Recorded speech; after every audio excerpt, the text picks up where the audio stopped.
Hey kids, you trying to get into Segment City? Well, you really shouldn't, because Segment City is a mature podcast, and listener discretion is advised.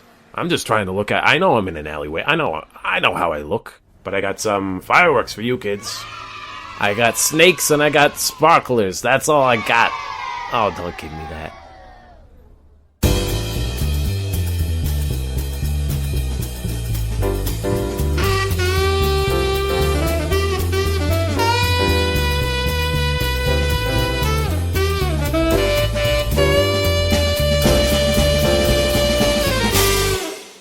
I got some bad news for you, Theo. I don't mean to be the bearer of bad news on this fine day. Oh no! But is it your tum? Is it your tum? No, it's not my tum. Oh, it's thank God. Okay, I was worried for a moment. No, this is actual death that we're going Oh, well, that's less fun than this is comedy. This is the comedy pits. We're starting off in the comedy pits. No. This is the comedy heights because just for a little bit of background, because I have to give this background. My girlfriend Annie went to Mount Holyoke College in Western Mass, which all-girls school, like famously, it's known as like it's part of the Three Sisters, which are like a bunch of schools that is it an all-girls clown school? Because I need the comedy. Where's the comedy? Well, oh my God. Where's the comedy coming? You are so impatient, my friend, because on this campus there was a goose named Jorge. Jorge the goose. Annie had her own theory about Jorge the goose, which was that she thought that they would just replace Jorge because she was like, "How are you going to know if it's the same right? Yeah, goose?" Yeah. Unless someone's majoring in ornithology, then it's not. Yeah. Until she got this email from Mount Holyoke College. Dear Mount Holyoke College community, I am writing to share the sad news that Jorge, the campus's resident pilgrim goose, has passed away after flying into a window at the Blanchard Community Center. Jorge was a cherished campus icon, symbolizing the remarkable natural ecosystem of our campus. My God. We will share additional information as available, blah, blah, blah, blah, blah. From the Vice President of Finance and Administration. The beloved, majestic creature who died by being a moron. And then Amy sent me a follow-up thing that was just on like Facebook or something that her mom, because she texted her mom about this, and her mom had the most like mom response of being like, "I thought this was a real thing. You scared me. I didn't think it was your stupid goose." Like she literally was like, take a joke. What? That silly goose? Silly I'm goose. Good. We're fine then. Like whatever. Who cares if the goose died? But I like that some staff member took the moment to notify all alumni of this tragic moment. How often? That's how much Jorge is worth. Everyone loves Jorge. How often do they bust out the email all alumni break glass button? Only for Jorge. Only for Jorge. But her mom is on Facebook and had showed the Facebook post where they have pictures of Jorge too, which I don't think I've ever seen him. Because I asked Annie, I'm like, how do you know which one's Jorge? Because I've never looked at a goose and been like, I could tell that goose. It's a different looking goose. It is a gray goose. Like it has like white feathers. It almost looks like a halfway between a duck and a swan. Okay. Like that kind of like white, but its neck feathers are kind of weird. Anyway, so it looks different. And Annie was also like, there's behaviors. Like Jorge would steal sandwiches. He was a big thing. He was known menace for stealing sandwiches. But I just wanted to bring this up because one, that is fucking hilarious that he rated to and Annie had that kind of poo-poos her theory that it's a different one. But she's like, I could still be right about my conspiracy theory that they replaced Jorge because maybe people just saw this Jorge die.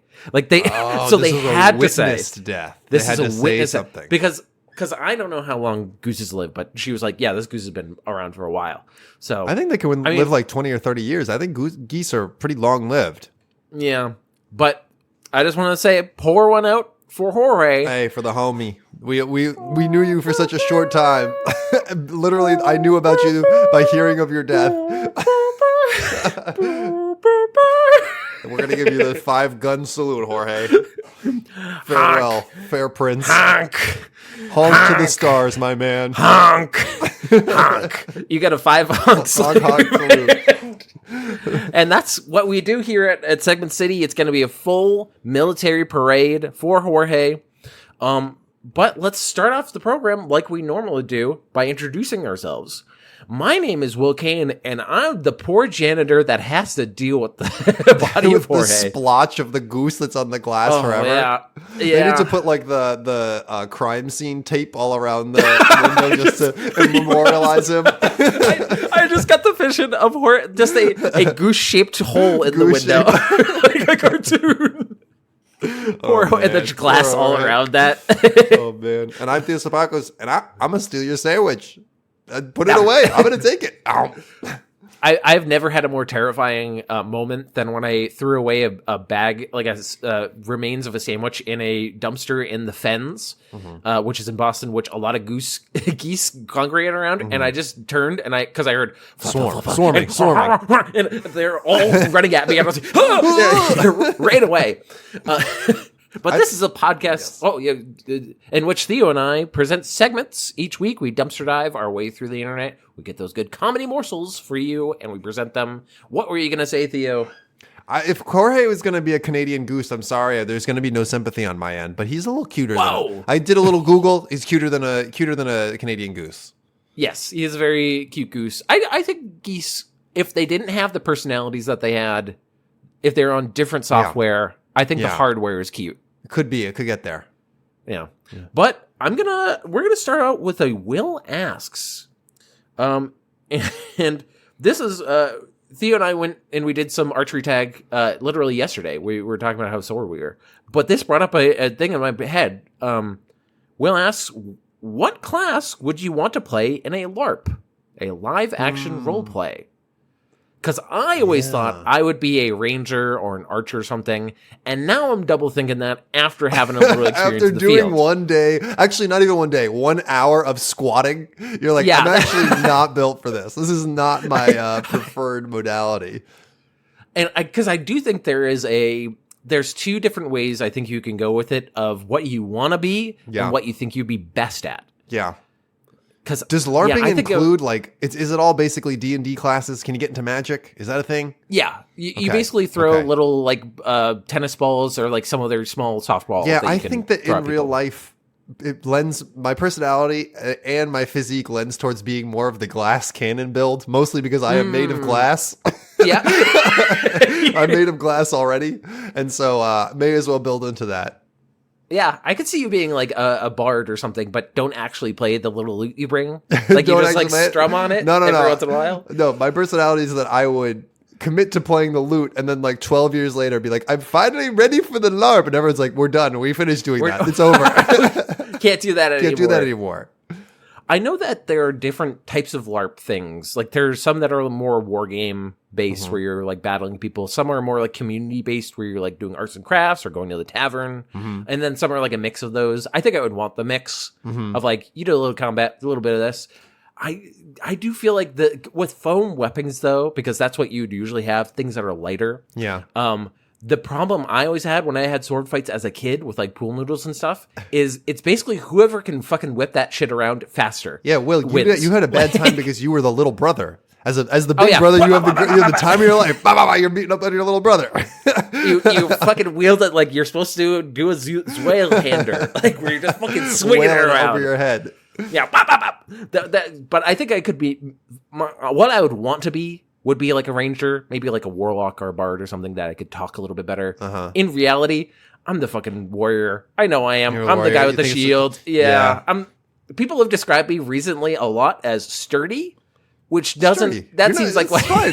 Listen, sturdy. That's a good thing, but it's also like me as getting blown over by a stiff wind. So like, which is glass better? Cannon. You described yourself as a glass cannon. So I think I would probably be a frontline guy, but I would like to be a cool Aragorn with like a two-handed sword. I think my ideal would be like I like playing warlocks in D&D as well because it's like charisma build, so you get to talk to people. You're doing that, and also you're getting to do combat stuff. Like that's what I like. A lot of variety, in that kind of.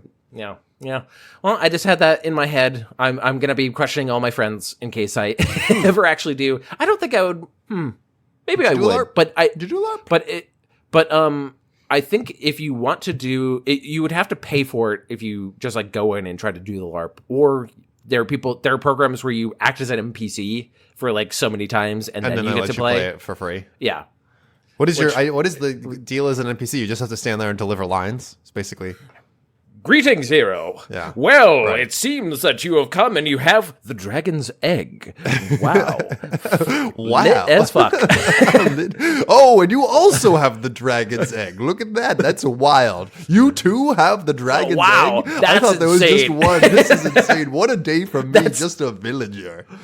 That is what it must be like to. There's a place that was supposed to be like a LARP amusement park called Evermore, which I watched like a 2-hour video of like, this is what it was. This is why it failed. Like, You one of those too videos. have the dragon's egg.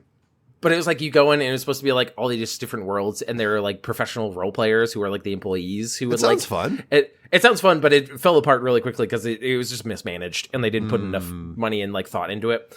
That's but too bad, because anyway. I bet that there's some people out there that could make that actually work pretty well, like as a passion project. I mean, absolutely. Like LARP design is, I feel like, legitimate game design to some degree. So, yeah.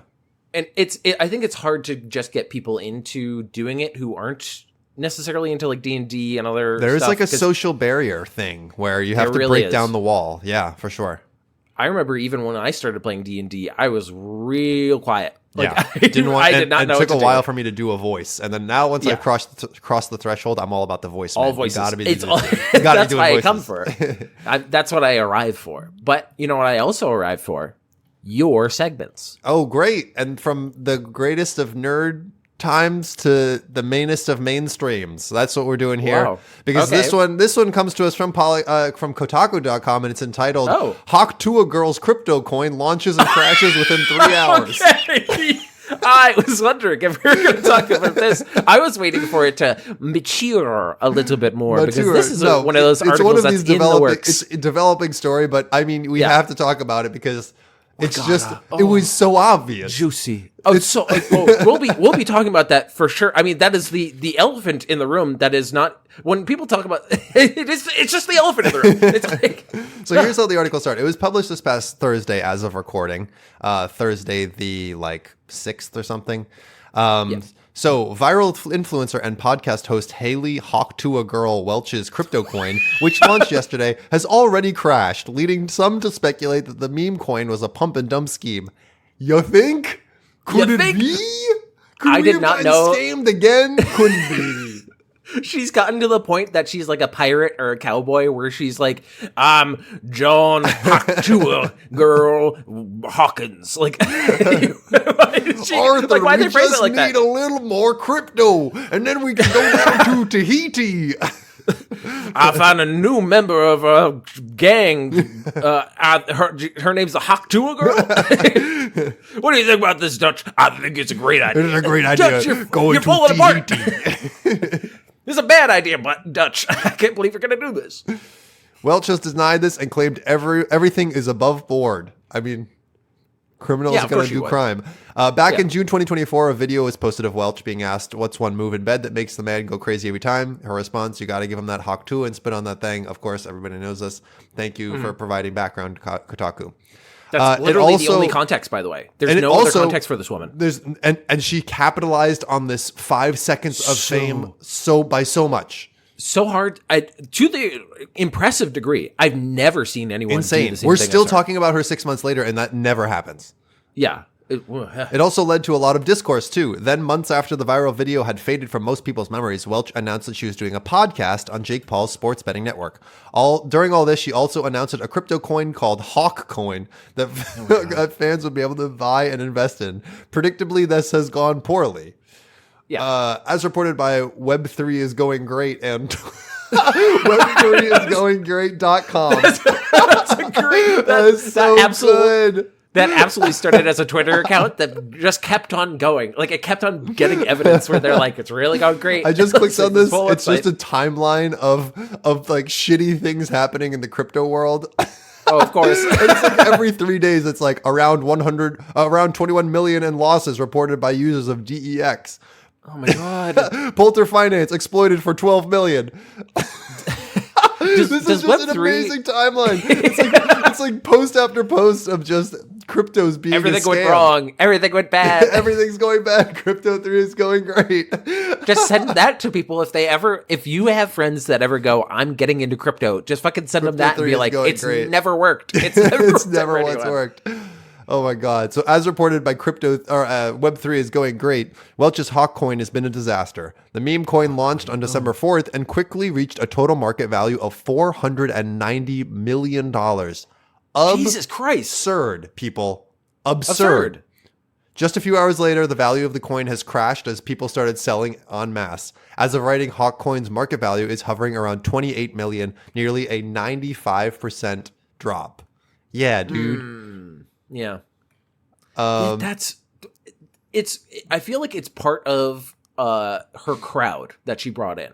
Because like the people who are really into it are people in my family that I will charitably describe as idiots that like were really like, they're like, check out this thing, really funny. And I was just like, okay, like, because they went into one ear and out the other for me. Completely. And then everybody else was like, let's make this woman the most popular podcast host, because we didn't even mention she does have a podcast that hit like the top of the charts, which is insane. Because what does she talk about? I don't know. I genuinely don't know what she talks about. So as I just checked, the market cap is now only 20 million, which is down another 8 million. Also on this website, there's a click through where you can like track like the valuations of different coins or whatever. And this is, I want to send you the photo of the banner image for this coin because it's not good. It's just stupid. It's terrible.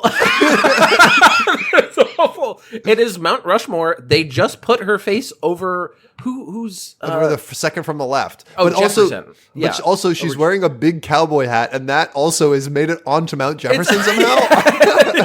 Which we've covered on this podcast, how they made Mount Rushmore, and the thought process of that designer being like, we need 20 million more just for the big cowboy hat. For the Hawk Tour girl, she can wear the big hat. We got to get it on there. Here's the thing, though. We could put a vault in the hat. Look at our past episodes about the conspiracy theories around Mount Rushmore. But back to this fucking insanity. So stupid. I dropped that fast as some people speculating that Welch and her team could have purposefully inflated the coin, pumping up its value, then dumping it at its peak and making a lot of money in the process. You think? There's a playbook here, people.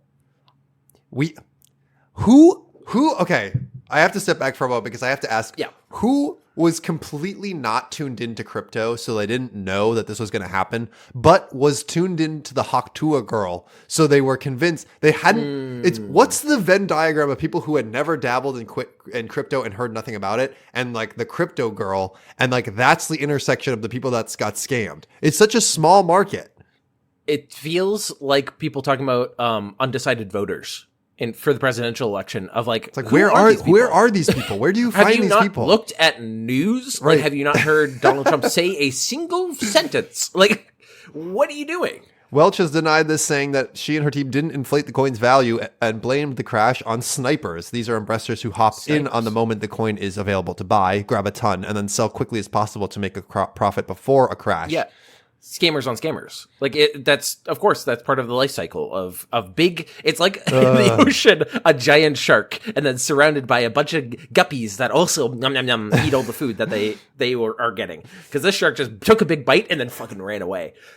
And here's a sentence that would have made no sense 10 years ago. Meanwhile, data seems to indicate that someone dumped $1.4 million of Mudang coin based on the hippo the internet loved for a few weeks for Hawk coin, and apparently lost most of it after trying to swap back to the hippo coin. Oh my God. They're literally called meme coins. It's meme currency. Why are you putting actual money in them? It's just stupid. The thing is that I think some people legitimately have gotten rich off of crypto, but also the whole thing about crypto is it's just money. It doesn't do anything. It doesn't do anything. It does not benefiting anybody.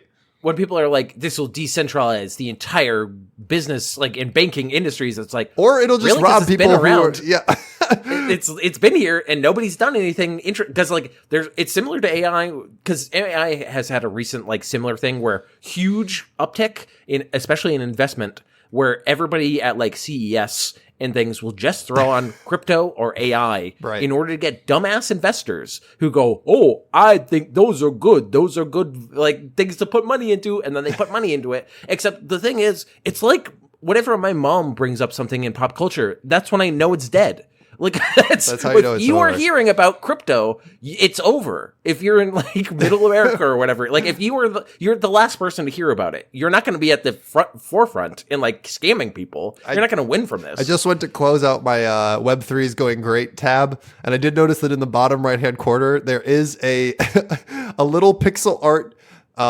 number.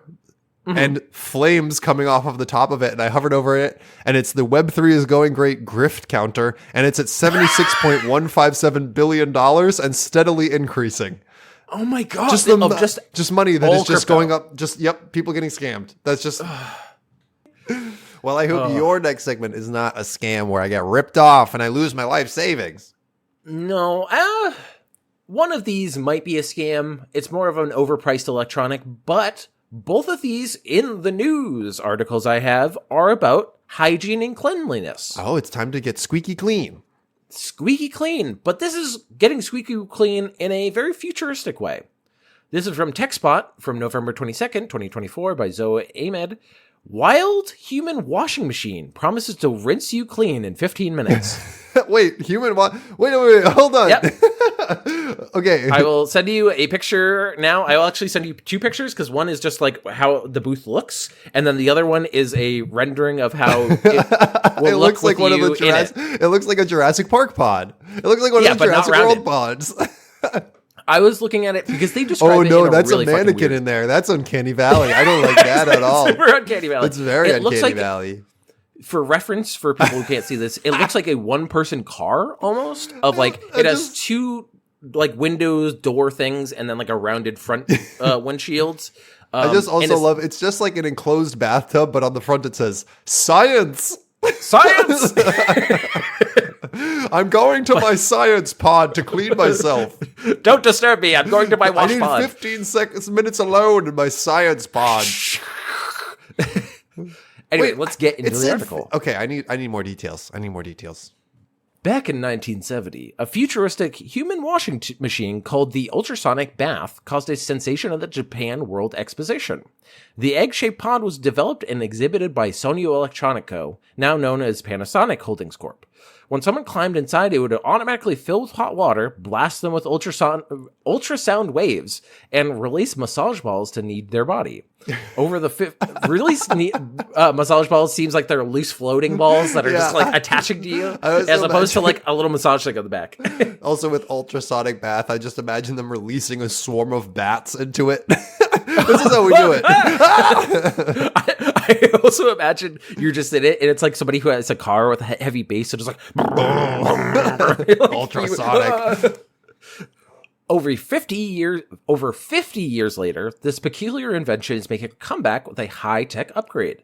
While it never really took off commercially after 1970, the human washing machine concept clearly made an impression on at least one young visitor from Osaka, Asuyaka Aoyama.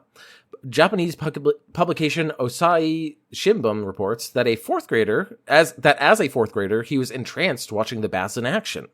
Over 50 years later, Aoyama is now the chairman of Science Co., a showerhead manufacturing firm with a very confusing name. Why are you called Science Co? Yeah, pick a name like Scrubadub or something. I don't know. Yeah. Makes no sense. Aoyama is determined to finally make his childhood dream of a reality with an all-new Mira Nigan Kinkuki human washing machine of the future. It's set to be shown off the Osaka Kansai Expo taking place in April next year. This modern remake ditches the egg shape for something that resembles a jet fighter or a massive helmet, which I don't fucking see. A massive helmet? I think it looks. Yeah, it kind of looks like a helmet. Yeah, like a Power Ranger helmet. Yeah, if it was like way bigger, yeah, it could be a helmet with a transparent canopy that opens from the back, which is also interesting that it opens from the back. I mean, I get why when you would be in there, why you would want to see out. But also being naked in like a glass pod, glass tube? I'd prefer if it was frosted glass. I think I would like that. Yeah, I think I would want that as a feature. Is that it frosts the glass? Maybe. Yeah, maybe it could do that. Yeah. This is when they start introducing all the features of it, some of Okay. which I'm going to say a little bit insane, maybe of the future, but a weird future. Once you settle into the central seat, sensors monitor your vitals to ensure the perfect wash temperature. There's even an AI system that analyzes if you're feeling calm or excited. Then projects feeling calm yet? Are you good? I could turn up the heat if you want. I'm really bored when you're away. Please take more baths. But this then projects custom visuals on the inside of the transparent What? cover to help the person feel refreshed. So if grandma is in here and she's having a psychic break, then the thing's going to be like, throw more visuals. And she's like, it's mixing with the hallucinations. Like, you're feeling panicked? What? It's pumping in Werther's original smell to really Whoa. get it. Whoa! Oh, I feel calmer now. I feel calm. So the whole wash and dry process takes 15 minutes. Ioma says that they're about 70% of the way through development. The plan is to offer up to 1,000 expo My man, visitors a chance. you've had 50 years, my guy. My man, you've had This is 50 years. This is also insane. The plan is to offer up to 1,000 expo visitors a chance to try the novel bathing experience each day. So Whoa, would you do what's that, Theo? What's the turnaround time on that? They're not going to be in and out. They're not disinfected that shit. No, they're not. I barely want to touch VR glasses. I don't want to do the whole bath experience. Yeah, but they're taking reservations through their website. So if you're into that, go for it. Good on you. Good on you. But this next article. No, before we move on, it has to be said that 15 minutes is actually more time than I spend in the shower. This is a downgrade from a productivity standpoint. I thought you were going to say it takes 15 seconds to clean me. And I'm like, that's the fat shower of the future. I'm in and out. I'm Jimmy Neutron, baby. I'm getting ready in 5 minutes. You would come out looking like a lobster. Like your skin would be fucking scoured. Just press really. It's like a waterfall. I'm good now. I'm clean. I'm good. You know what? I would actually be kind of down with that if it was just like and like and suds you up. Yeah, I would like. Imagine standing under like a soapy full strength waterfall for 15 seconds. You'd be clean. I would actually You'd be squeaky clean. Well, let's see. With this next article, they say it's squeaky clean, but I'm not so sure about this because doctors say it's fine to pee in the shower. Huh. This is from CNN Health. That was from November 26, 2024. Here's a secret that's not really a secret. Many people pee in the shower. Maybe you're one of those people who don't care since it's all going down the same drain, or perhaps it's all pipes. Or perhaps you're one that find it unhygienic. I'm going to immediately put myself in the category of I think it's unhygienic. I think so too. When it comes to going number one in the shower, urologists find it's generally safe for both men and women. Hasn't said anything about number two, though. Quote, there's no downside and it is convenient for some people, said Dr. Karen Eliber, a professor of urology at Cedars-Sinai in Los Angeles. It's really personal preference that people don't like to associate a place where you clean yourself in the shower to a place where you also do some elimination, which is a very classy way of saying you piss and shit. Some elimination.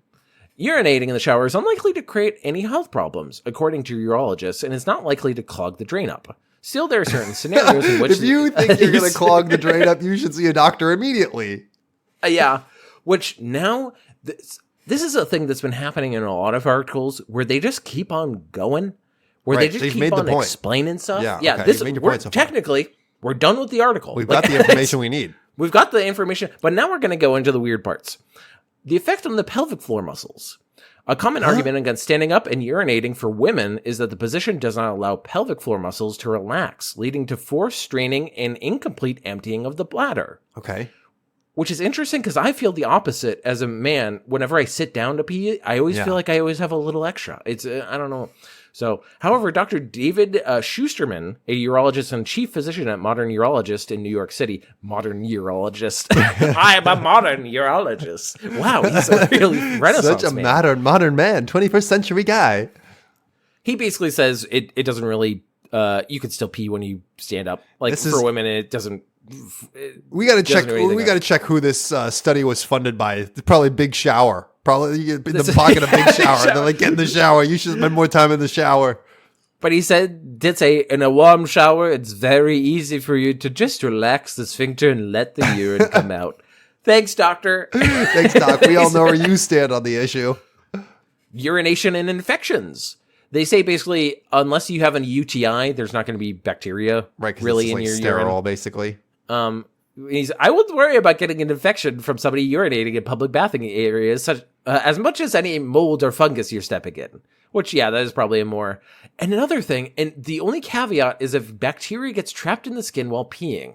Schusterman said men with foreskin had to pull back to pee safely and do not retract it. Urine can get trapped underneath the skin. Yeah.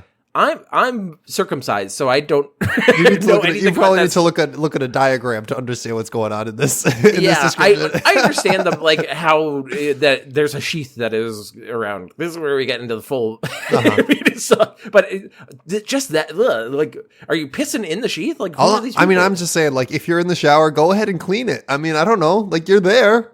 This is like going to the car wash and just refusing to wipe your windows. It's you're there, man. Do it.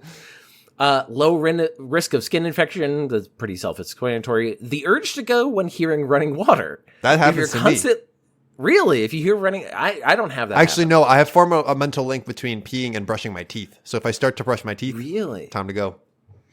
I had a thing where I would, I've stopped doing this, but it was totally a mental block where I would go pee before bed, and then I'd go to bed, and then 10 minutes later, I'd have to go pee again. Yeah, all right. But now I just go once, and it's fine. It's just a brain thing, I think. But he's basically, if some people have this, some people don't. Once again, this is just, and then this is the most insane part at the very end. Avoid urination in baths and hot tubs. Yeah, dude. Yeah, dude. I'm in that liquid. I'm in broth. I'm not going to pee in broth. It just keeps going. You don't need to tell us that, man. You don't need to tell us that. The whole idea is that it goes right down the drain in the shower. You do not need to tell us that.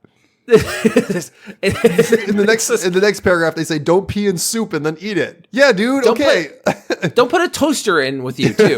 Yeah, I know. Oh, shit. That's why I pointed out that it just keeps on going because it's like when you see warnings where it's like, please don't jump off of ledge and a cliff face, and you're like, who the fuck was thinking about that? And then there was somebody who was like, I'm going to do it. I'm going to dive. But that was the end of our Cleansly in the news. I feel so clean. I do too. And now I've dried myself off, and I'm ready for your next segment. And now you're ready to get wet and wild because Domino's and Netflix partner to bring emergency pizza to the Squid Game universe. This is coming to you straight from the PR Newswire. I'm digging through the mud, baby. Getting right into it. Wow. This is the mud because this is two. Netflix is mud, and and Squid Game and Domino's. It's just all slapping on top of each other. This is. Oh my God. I love the saga of people continuing to misunderstand that Squid Game is a anti-capitalist message. People just continue to blow past that. It's a dystopia. Right. People brought that up though when Mr. Beast did his own Squid Game, and people were like, you're doing it unironically? Consistently forgets that this was a bad thing that happened to these people. It happens all the fucking time though in so many movies and media properties, but Domino's can't wait to get in. All right, here we go. Domino's Pizza is joining forces with Netflix to prove that an emergency pizza can save the day, even in the high-stakes realm of Squid Game. As the hit Netflix series approaches its season 2 debut on December 26th, Domino's is activating at Squid Game the experience to give away free emergency pizza for a year to players with the lowest scores, just in time for when they need it most.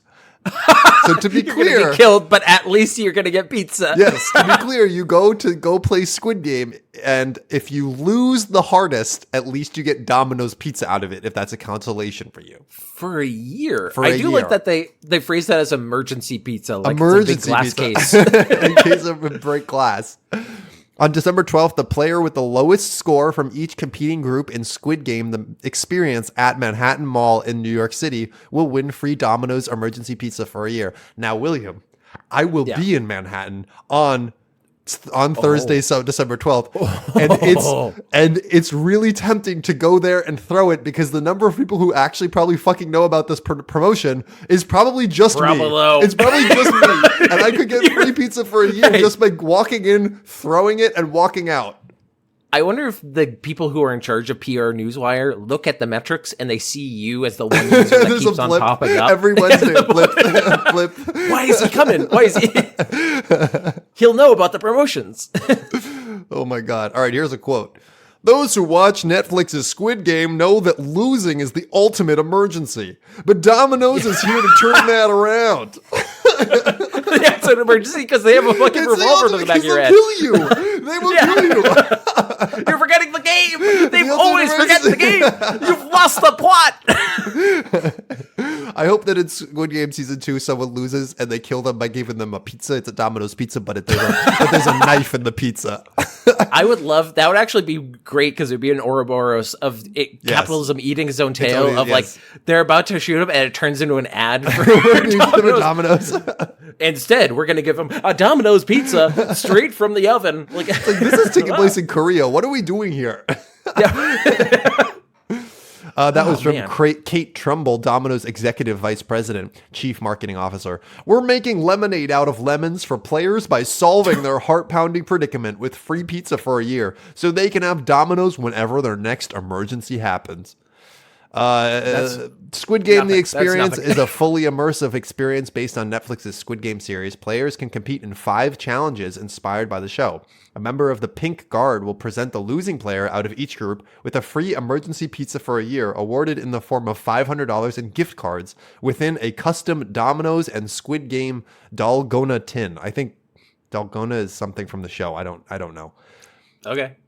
So you get $500 in Domino's gift cards. So however long that lasts you. I understand that that's probably the most practical way to get it, and I probably want that as the thing. Like, as opposed to, like, calling every Domino's location being like, this motherfucker gets free pizza, okay, for the next year. You don't want them to wheel out all of the pizza for the year in one go right when you lose. No. Here's your pizza, 1 year's worth. Have fun. I was thinking about that in the break in case of emergency glass pizza of, like, when's the last time you replaced it? And it's just like a dusty old pizza. Dusty pizza. Oh, no. Yucky. This is the second time Domino's was partners with Netflix. In 2022, Domino's teamed up with the most popular streaming service in the world to launch a first-of-its-kind ordering app. A first-of-its-kind mind ordering app. Huh. What? Prior to the season 4 premiere of Stranger Things. What? Mind ordering. Okay. We're thrilled to work with Netflix on yet another fun and unexpected brand integration. Our Squid Game activation brings emergency pizza to more people in more places than ever in ways you'd never would have guessed. Yeah, specifically in Manhattan to just the person who loses. That's more people than ever, I suppose.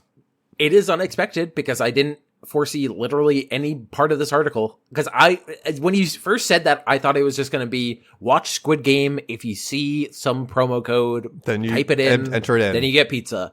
I didn't think it was going to be a live action thing in Manhattan where it's like, you're in Squid Game. If you fucking lose, you get the pizza, though. That's also weird to me. I'm like, I feel like if you win Squid Game, you get the pizza. But they're giving it to the losers. Suck ass. You're giving it to the losers, which means they could be just incentivizing throwing it. That's what I'm saying. Yeah, you could throw it. The winner could be me. The loser could be me. You could be. But then they're like, but also it's going to be, you have to give these gift cards to your family because we are going to kill you. That's actually, the loser also gets the murder. Here's $500 in gift cards, and also here's a lawyer who will modify your will with you right now because you need to bequeath these to somebody. You got to do it now. Or else they're going to the state, and the state does not need more free pizza. No, they don't. They really don't. They really don't. Oh man.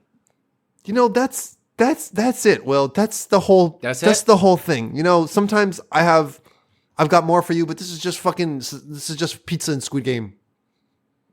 You know what? That is unconscionable, I'm going to say. Unconscionable. And you know what's somebody who is also unconscionable is the subject of our Wikipedia historian, my next segment. Theo, it's so rare that I get to present to you somebody that is just full on a son of a bitch. A real bastard man. A real bastard. Who is literally a double agent. We're going to get into the life and times of Harold Cole. Oh, Harold Cole. All right. Also known as Harry Cole or Paul Cole and many other aliases, He was a petty criminal, a confidence man, a British soldier, an operative of the Pat O'Leary escape line, and an agent of Nazi Germany. In 1940 and 1941, he helped many British soldiers escape France after it surrendered to Nazi Germany in World War II. He became a double agent for the Germans in December 1941, or possibly earlier, and betrayed to the Gestapo 150 escape line workers and members of the French resistance, of whom about 50 were executed or died in German concentration camps. Cole has been described as, quote, the worst traitor of the war. Wow. So let's get right into his life. Cole was born in London and grew up in Hoxton, an East London slum. His parents were Albert Cole, an unskilled laborer, and Alice Ann Godfrey, formerly a servant.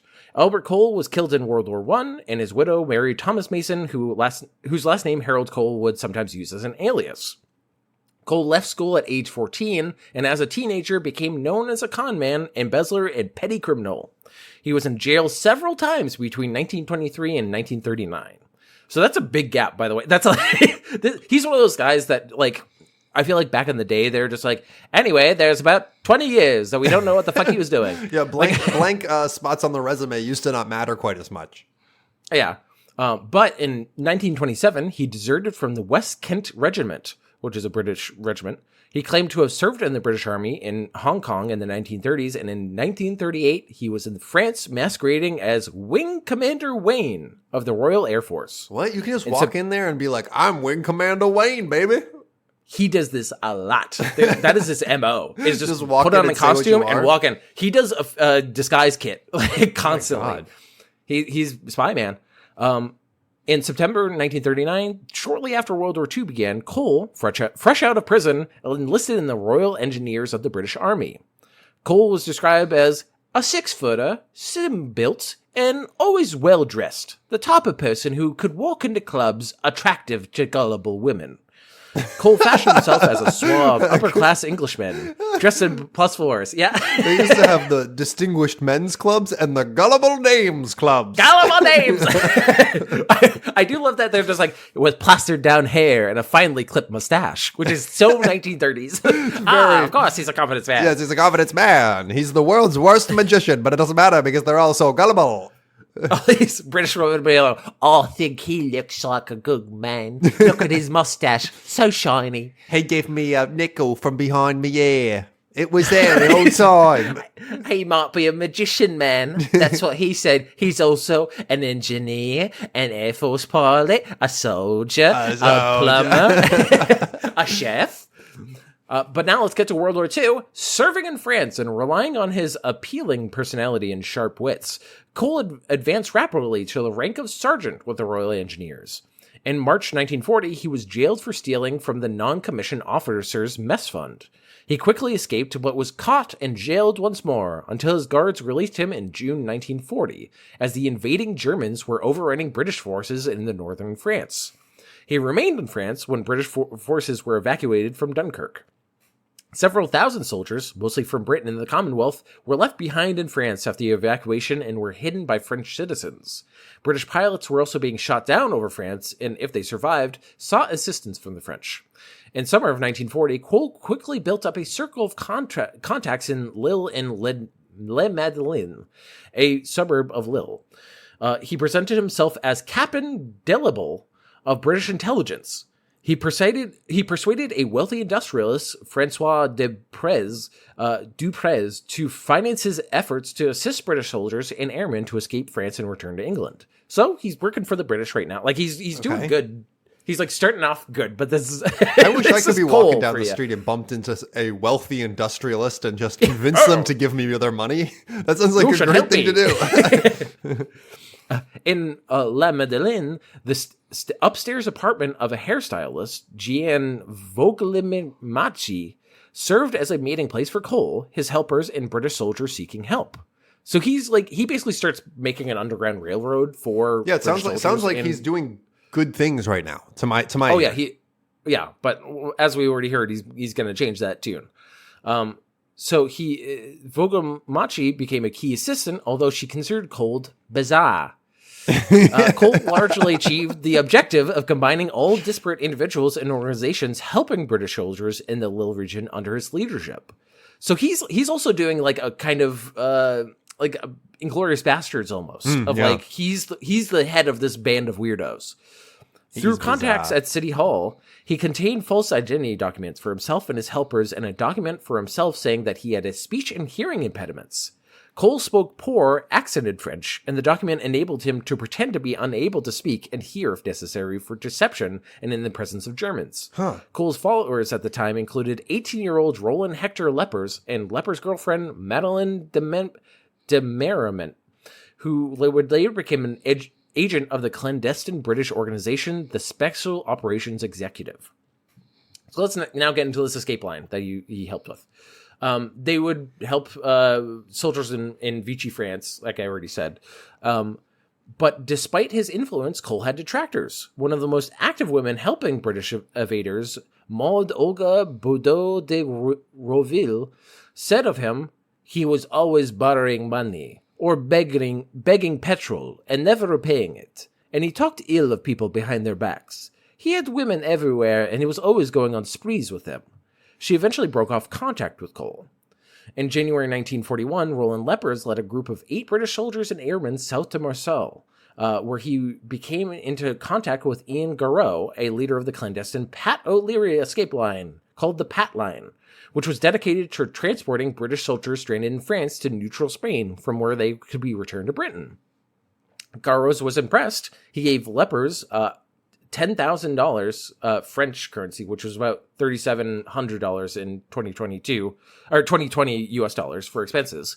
And when Cole visited Marseille in February, Garreau named him the lead of the Pat Line in northern France and gave him another $10,000 francs in expenses. In the following months, Cole and Lepers transported a group of 5 to 10 English soldiers and airmen south to Marseille every 2 weeks, for which Cole received reimbursement for his expenses he claimed from Farrell. So they basically were just like taking groups of dudes underground, railroad style, to get out. And he was known by Scotland Yard and MI9. That's what it is. It's not MI6. It's MI9. Is it MI9? Okay. I thought it was MI6. It's funny how, like, in the 20th century, sometimes you'd find these people who just like were doing stuff, and you're kind of like, how do you keep finding ways to support your life? Because with the 21st century, it's like, what are you doing to like eat at the end of the day or like pay rent? And it's like, I don't know. He's helping people, and like people just are like, you're doing a good thing. I'll throw you some money. Yeah, and it's interesting that it's war, so they're willing to kind of, because the next line is he was described as a con man with string of convictions for housebreaking and fraud, but his background was disregarded because of his efficiency in helping British soldiers. Yeah. So like they knew that he was untrustworthy, but they're like, he is helping, like he's doing stuff, even if he is a loose cannon. Like that's gonna. It seems like somebody you'd find at the tavern who's like acting in their own best interest, but it happens to align with you for the moment, so you're willing to partner with them. Yeah. However, Garreau and the Pat Line leaders slowly learned that Cole was keeping the expense money paid him in his pocket rather than distributing it to his helpers. Albert Gourcy, a Belgian who became the leader of the Pat Line after Vichy, France arrested Ian Garreau in October 1941, arranged a meeting on November 1st, 1941 with Cole and himself and several leading members of the Pat Line in Marseille apartment of Dr. George Radagnac. So many French names. Lots of French. They arrested Cole and confronted him with the evidences of fraud and double dealing. They locked him in a bathroom while they debated his fate, with some favoring execution. The fear was that Cole, if allowed to live, might betray the Pat Line and its members. Cole forced open a window and escaped. He was like, he's a slippery motherfucker. That's my cue to leave. I'll see you boys later. Literally, he was like, oh, you think I'm a bad man? Goodbye. See you later, boys. You figured me out. After Cole's escape, Gress and an Australian agent, Bruce Dowding, Classic the most Brucey Australian boy. Bruce Dowding. Brucey. And guess what? I was doubting him. Rushed north to warn Cole's associates that he may betray them. But many refused to believe the two men who were unknown to Lille. Now, this is when he becomes a German agent. Now on the run from the Pat line, Marcel, but not yet discredited to most of his associates in the Lille area, Cole took refuge in a house in Le Madeleine, and there on the 6th of December, 1941, he was arrested by the Guillaume Felde, the secret German police, the secret German police of the in France. The author Murray speculates that the raid may have been a sham and that Cole had been a German agent before his arrest. So they're starting to make a story for him. Whatever the truth, Cole quickly complied with the German demands for information about the Pat line. He wrote a 30-page statement for the Germans, identifying dozens of associates and describing the operations of the northern section of the Pat line. Arrests of Cole's former associates began the same day. Francois Desprez was one of the first arrested. He's super stylic. Abbé Pierre Compertre was arrested on 8th of December. Desprez later died in a German concentration camp, and Carpentier was executed. Cole accompanied the Germans on some arrests. Cole, however, withheld some names and information from the Germans. He did not betray Ginon Voglimici, who was the hairdresser in Le Madeleine, but wrote her a letter threatening retribution if she continued to work for the Pat line. So he's starting to get invested in it, it seems. Right. That he's even mad at them of I was helping you motherfuckers now. And then, so what if I was skimming off the top? Right. In his mind. But he was being a piece of shit. They were right to be hey, this was money for all of us. Split it up against everybody. Yeah, right. But he was just a real asshole. So after the destruction of the Pat line in Lille, SOE agent Michael Trotobas recreated an escape line based in Abbeville. So basically they created a new, once this got destroyed, they just made a new one. But Cole took refuge in Paris and Lyon after he betrayed the Pat line, escaping German control and now a fugitive from both the Germans and an outraged survivors of the Pat line. On June 9th, 1942, he was arrested by the Vichy police in Lyon and charged with espionage. Vichy was under the thumb of the Germans, but maintained some of its independence by prosecuting German and Allied secret agents, and Cole qualified as both. Wow. On July 21st, Cole was convicted and sentenced to death. The sentence was later changed to life imprisonment, and Cole remained imprisoned until the end of 1943. The Germans did not trust Cole enough to order his release from prison, although he may have done some work for them as a prisoner. So this is when he gets involved with a woman named Suzanne Waringin. In the summer of 1941, Cole became romantically involved with Suzanne Waringin, one half English, 19-year-old living in Paris and a successful guide for the Pat line. Despite warnings of Cole's double dealing, she became his chief assistant and lover, apparently believing he was a British agent. Cole and Waringham were married on the 10th of April, 1942 in Paris. She was arrested along with Cole when he got arrested on June 9th, 1942. But in the subsequent trial, she was judged innocent of espionage. She's one of those gullible dames. So the thing that he got life in prison for that we just said, she was dating him just before that. Right. And then she also got wrapped into it. Right. During the trial, she finally realized that Cole's a traitor to Britain and France. She was naive because she was a real patriot, a British agent said. Alone, penniless, and pregnant, she found her way to Marseille, where the Pat line helped her, although she was under suspicion because of her association with Cole. And then she gave birth to a child, and then that's a whole other... Presumably it was his, right? Yeah. It's thought to be his. In March 1943, Waringham was rearrested on the charge of helping a British agent escape prison. She was sent to Castres prison on September 16th, 1943. She escaped along with Special Operations Executive Agent Blanche Charlotte. Charlotte and Waringham reached open country and helped by a local farmer, took refuge in a Benedictine monastery. So they're having their own escape. They're having their own whole movie. Even the girlfriend of this dude is having her own fucking prison break stories. This is why I know there's not a lot to commentate on for you, but it's it's a great story. This is a movie where it's following this guy for a while, and it's all lead up to this woman being actually the main character. Yeah, let's take a break, and we'll go to her. There, they sheltered in a guest house for 2 months before the monks took them to an escape line to help people flee France. But they couldn't get over the mountains because of heavy snow. Having failed to cross into Spain, Charlotte and Worringham, now in touch with SOE headquarters in London, undertook a cross-country saga. First, they journeyed to Paris and then Lyon. Worringham heard from friends that Cole was inquiring about her. Frightened, she took the false identity of Alain de Gale and slept with a pistol under her pillow. Whoa. That's pretty. that's a movie trope for sure, of like having the pistol under the pillow. They eventually got to Switzerland, and then they were able to escape from France. To do so, they crossed France again to Brittany, where they were picked up on a beach by a small boat and rowed offshore. They were escaped by Germans too, but they were able to outpace German pursuers and arrive safely in Plymouth on April 20th, 1944. And Worringham, who changed her name to Susan Warren, never saw Cole again. But now we get to On the Run in Death, which is probably what you've been wanting to hear about. Yeah, because he's betrayed so many people at this point, then who is he turning to? Yeah.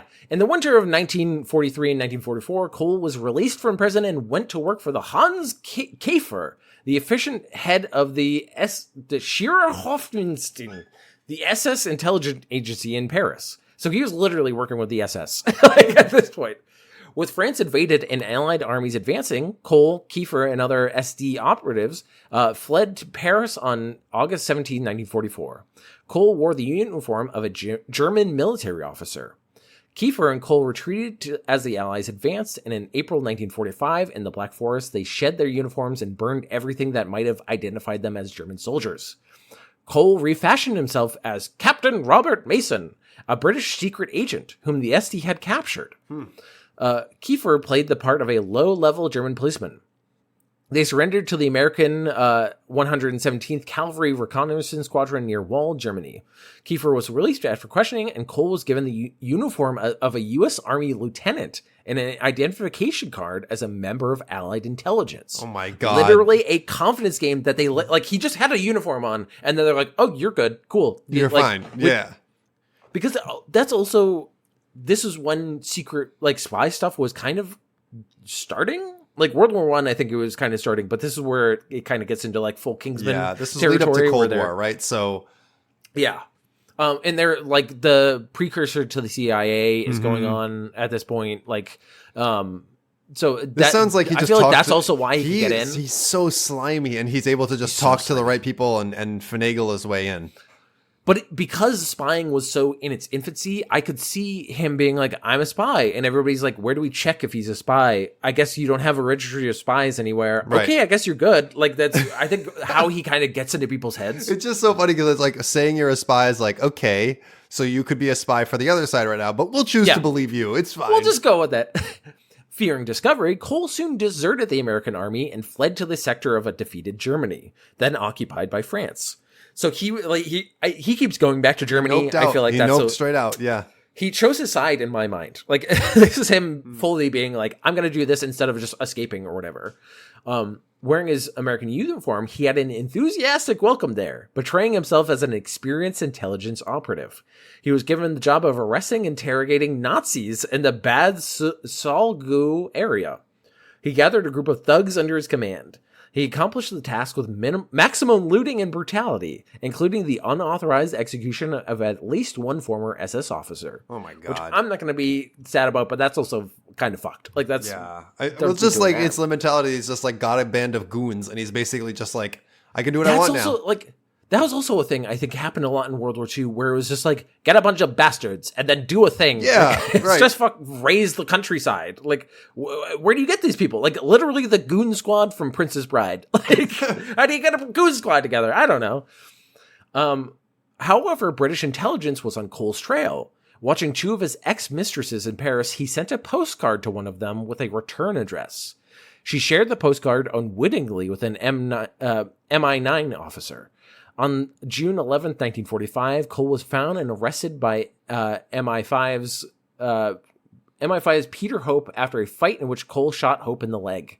He was interrogated and imprisoned in Paris, but on November 18th, he stole the military overcoat of an American sergeant as a disguise and walked out of prison. Oh my God, this guy. The third prison escape. He's had so many. A massive search ensued. As usual, Cole sought the company of a woman to assist him, and he found one at Billy's bar. Acting on a tip that a man who might have been a German deserter was hiding at Billy's bar, French police conducted a routine search for deserters converged on the bar on January 8th, 1946. Cole was killed in the ensuing firefight after slightly wounding one officer. His body was later identified by Albert Gousset, his Pat Line colleague who had survived imprisonment by the Germans. And so, just as a little finishing note, Aaron Eve of MI9 said that Cole was, quote, was among the most selfish and callous traitors who ever served the army in time of war. And similarly, MI9's James Langley said of Cole that he was, quote, a con man, thief, and utter shit who betrayed his country to the highest bidder for money, which is absolutely all shit that he did. Yeah. So I'm not going to say he helped some people. He hurt a lot more. He was acting in his own self-interest. It's like pretty. It's not even hidden. It's so obvious when you look at it. It's crazy though when you peel back everything. Like he's a fascinating character, and like what did he actually believe in? Like what do you think he actually stood for? Nothing. He believed in himself. Yeah, I think there's kind of going back to like we're talking about shitheads. Like Hawk, it's the only connection to Hawk Tuah going that you could probably is that this is centered on people who have totally different morals and logic than you and I, right? And goals of what they wanted to do. Because this guy was like from the streets. I think he just didn't have a lot, and he just became a con man and just. Like many con men, that's the only skill he has. Right. Like he's not mechanically minded. He's not doing anything else. He's just conning people. He can read people. He can do this stuff. Yeah. But I don't know why he kept going back to the Germans. Right. There's so many ways in which he could have just like disappeared. Like he could have gone to like America or something and like. He could have escaped on the Pat Line, the same as the other people. Yeah, right. Like, he could have gone somewhere, but he kept like going back and getting back involved with a war effort on one side or the other side. I think it was partially just love of the game. Maybe it was just like an ego thing where he liked to feel like he was important to and like getting away with something. Yeah, I think I do think he probably had some level of narcissism, and so the people at the Pat Line trapping him in the bathroom that he escaped from, like telling him like, "Hey, you should have given all the money to all your helpers and stuff." I think that rubbed him the wrong way. Mm-hmm. And so he's like, oh, fuck. He felt slighted by it. Yeah. He felt slighted. And I think that maybe like pushed him more towards like, okay, well, fuck you. I'm going to just burn everything down. Yeah. I also, there's like, for shitheads like him, Nazi ideology really appeals to shitheads. Right. Yeah. And so I could see him also having an ideological like bent of it of like, no, I kind of agree with these guys. Like I'm kind of going towards them. But he is an insane person. But you know what's also insane? We're at the end of the episode, Theo. Insane in the membrane. Insane in the brain. But I want to thank you all for listening to this episode of the podcast. And remember, if you have any segments that you want to send to us, send them to segmentcitypodcast@gmail.com, where you can send anything you want us to look at and anything fun that you might think might be featured on the program. But also leave us star ratings and reviews on your favorite podcast network of choice, like iTunes, Stitcher, etc. And we have a big thank you to give to somebody in particular. That thank you to be to Rachel Robinson. She does our intro music, and she has music that you can find on streaming platforms such as Spotify, maybe? Spotify, definitely, because I've listened to her music there. Spotify, definitely. And some say she's here to con you out of your life savings. But in return, you get wonderful music. So is it really a con? Is it a con? I don't know. It's for you to decide. This is actually very funny and ironic because I am paying her to make music for me. Do you feel like you're being conned? I haven't heard. No, it sounds great. It's great music. It's great quality and it's great prices. But some people are saying. Some people. I'm not saying some people. You always say this. This is how you get around libel. This is how you're trying to get around it. Some people say. But now we're going to end with the list of unusual deaths, which this one is also very British and also very short. This is Sir William Payne Galley, 2nd Baronet, who died on December 19th, 1881. The former British MP died after sustaining several internal injuries when he fell on a turnip while hunting. What? How hard is that? I don't know. A turnip made of I guess it went steel? Straight up his fucking ass and then just ricocheted around in there because I can't explain it. It's ricochet robots all up in there. You know what? I don't know what you were supposed to learn from this. So, Nothing. audience, sometimes there's no life there's no lesson, lesson. and that's the life lesson. Yeah, that's true. Once again, gretting around with your you know, maybe you're Harold Cole with your fancy words and your logic. Hey, well, where are the gullible dames at? You're still working with the Nazi German. Yes, I shall finally reveal my true intentions. And you take off a sleeve and you have a little swastika armband. Don't put that on me. Aha! Now it's label on you. It's on me now.